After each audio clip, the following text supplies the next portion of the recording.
آج ہم نے بات کرنی ہے زنانہ بانجھپن کے وجوہات میں. اس میں ایک وجہ ہے فیمیل کی جو پیلوس ہے اس کا انوائرمنٹ ٹھیک نہ ہونا. یہ مریض کو بات بڑی دیر سے سمجھ آتی ہے. فیمیل کے پیلوس کے اندر آپ کی وجائنا، سروکس، یوٹرس، اووریز اور ٹیوبز آ جاتی ہیں. اس کے علاوہ ایک پیریٹونیم ہوتی ہے جو کہ میڈیم پرووائڈ کرتی ہے فرٹیلائزیشن کا. فیمیل کا پیلوس کا انوائرمنٹ کیا کیا مرض خراب کر سکتے ہیں؟ اس میں سب سے اہم بیماری ہے پیلوک انفلیمیٹری ڈیزیز، یعنی پیلوس کے اندر کوئی ایسا انفیکشن ہو جو کہ پورے پیلوس میں پھیل جائے. اور اس میں سب سے ٹاپ آف دا لسٹ ہیں ایس ٹی ڈیز یا دائیوں کے یا ڈاکٹر حضرات کے پھیلائے ہوئے انفیکشن. ایس ٹی ڈی کا مطلب کیا ہے؟ گنوریا، کلائمیڈیا، سیکشلی ٹرانسمٹ ہوتے ہیں. ایسے لوگ جن کے ملٹیپل سیکشل پارٹنرز ہوتے ہیں وہ اس کے کیریئر ہوتے ہیں. میل کا جو آرگن ہوتا ہے دیٹ از واشیبل، فیمیل کی ویجائنا واشیبل نہیں ہوتی ہے، اس لیے میل اس میں most of the time 80% cases میں کیریئر کا کام کرتا ہے. جب اس کے سیمن میں یہ انفیکشن ویجائنا کے اندر جاتا ہے تو بعض اوقات یوٹرس کا منہ اگر اوپن ہے تو یہ ٹریول کرتا ہوا اوپر جا کے ٹیوبوں کے اندر اور پیلوس پورے کے اندر پاس کو بھر دیتا ہے. اور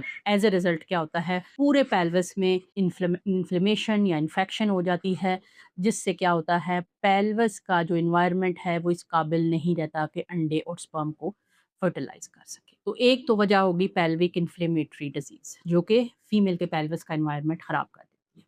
دوسری بڑی وجہ جو فیمیل کے پیلوس کا اب انفیکشنز کے اندر ایک تو سیکشلی ٹرانسمیٹڈ، دوسرے ہمارے ایریاز کے اندر ٹی بی بہت بڑا وجہ ہے. پیلوک ٹی بی اگر کسی پیشنٹ کو ہوتی ہے تو وہ اس پورے پیلوس کی پی ایچ سب کچھ خراب کر دیتی ہے. اور ایون پیشنٹ کو 9 مہینے کا کورس کروا بھی دیا جائے تو بھی پیشنٹ کا مسئلہ خراب ہو جاتا ہے. پیلوک سرجری یعنی کہ پیلوس میں اپینڈکس کی وجہ سے، کوئی آنتیں پھٹ جانے کی وجہ سے، آنتوں میں رکاوٹ آنے کی وجہ سے یا کسی بھی وجہ سے سرجری کی گئی، اس سرجری کا گندا فلوئڈ پیلوس میں جمع ہوا اور وہاں کے جو اعضاء ہیں وہ خراب ہو گئے اور ڈیمیج ہو گئے.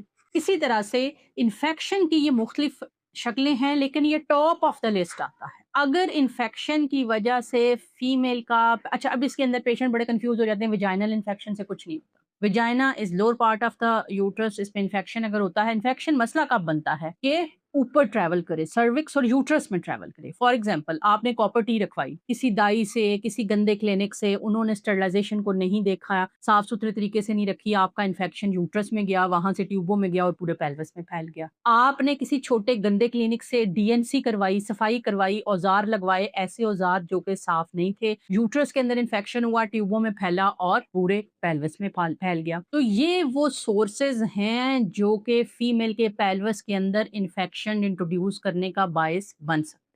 اسی طرح سے دوسری جو بڑی بیماری جو فیمیل کے پیلوس کا انوائرمنٹ خراب کرتی ہے وہ انفیکشن نہیں ہے، وہ ہے اینڈومیٹریوسس. اینڈومیٹریوسس میں ہوتا کیا ہے؟ اللہ تعالیٰ نے یوٹرس کی اندرونی تہہ کے اندر ایک لیئر بنائی ہے جس کو کہتے ہیں اینڈومیٹریم. یہ اینڈومیٹریم تقریباً 15 پورے مہینے تیار ہوتی ہے، تھک ہوتی ہے. اور تھک کیوں ہوتی ہے؟ تاکہ اگر ایمبریو آتا ہے تو اس کو وہاں پہ جگہ ملے، خوراک ملے، اور اگر ایمبریو نہیں آتا تو وہ شیڈ ہو جاتی ہے. یہی اینڈومیٹریم کا ٹیشو اگر ٹیوب میں پڑا ہوا ہے، اووری میں پڑا ہوا ہے، پیلوس کی پیریٹونیم میں پڑا ہوا ہے، لیگامنٹس کے اندر پڑا ہوا ہے، تو وہاں پہ یہ ایسٹروجن کے ایفیکٹ کی وجہ سے گرو تو کرتا ہے لیکن شیڈ نہیں کر سکتا. یہ وہیں پہ چاکلیٹ سسٹیں، ہیمراجک سسٹیں یا اینڈومیٹریوٹک سسٹوں کی شکل اختیار کر لیتا ہے. سادہ زبان میں گلا سڑا بلڈ. یہ جو گلا سڑا بلڈ ہوتا ہے یہ پیلوس کے انوائرمنٹ کو خراب کرتا ہے. اینڈومیٹریوسس گریڈ 1 اور گریڈ 2 کے اندر کہیں نہ کہیں نیچرل کی کوئی چانسز بنتے ہیں، لیکن جب یہ سٹیج